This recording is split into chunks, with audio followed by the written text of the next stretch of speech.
This is actually from a group of people on behalf of Movimiento Cosecha GR. Yesterday, July 28th, members of Movimiento Cosecha and volunteers with the GR response to ICE responded to a hotline alert after a young father was detained during a traffic stop in front of his wife and 2 young children and taken to the ICE office.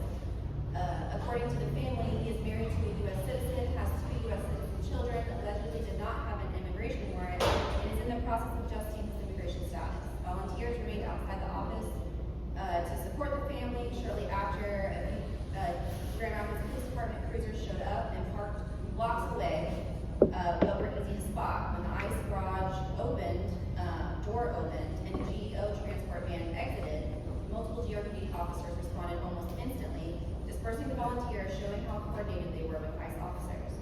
These events were live streamed on the Movimiento Cosecha GR Facebook page. So the question is, despite repeated public statements that the Grand Rapids Police Department does not cooperate with ICE, incidents like this continue to show otherwise.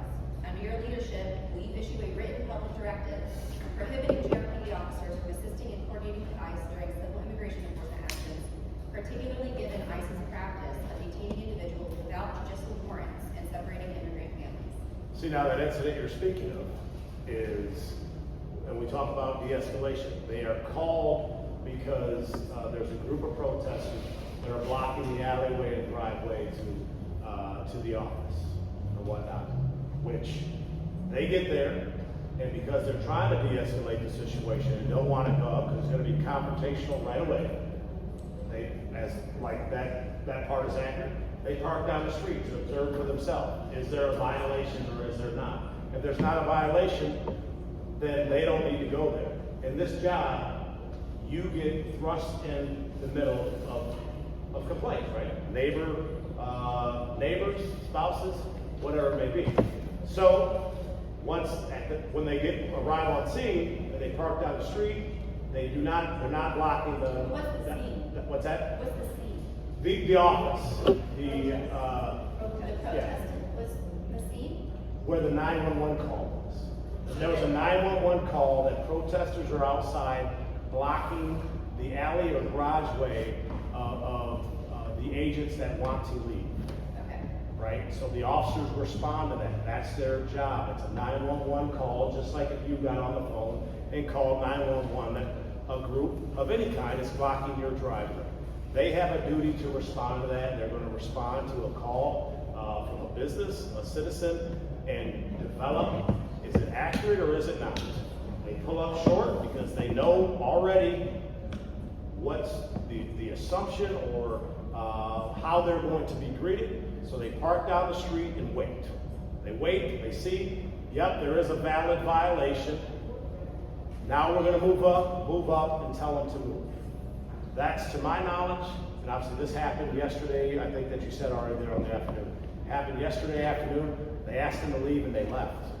So that was the end of it. There's no thing next. I have always said, in my 25 years, I have not seen an ICE agent in my career, right? This city, what's that? They're here. I'm sure they are. Oh, wow. I'm sure that, but my whole point is that Grand Rapids has enough issues of its own to deal with. Outside of federal agencies have the authority to work in any city in this country. We have our own issues here in Grand Rapids to work on that takes priority, and that's going to be our focus. So the answer no. What's that? The answer is no. Okay. The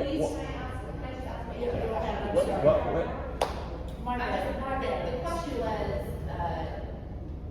are you willing to issue a written public directive for prohibiting GRPD officers from collaborating with ICE?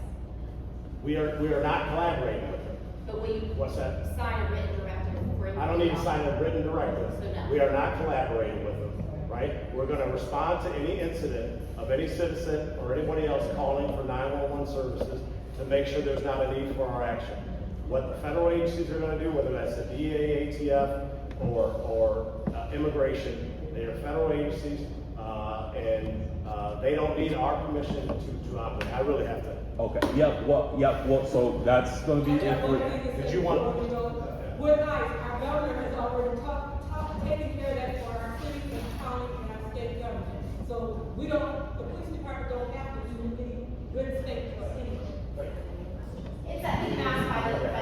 Okay, well, all right, thank you, everybody. I want to thank Chief Joe Trigg. If you have any other further questions that you might want to ask, you can ask Officer Roxy right here. Anything else? Thank you all for coming out. Yeah. Thank you so much. Appreciate it. Yeah, Appreciate it. absolutely.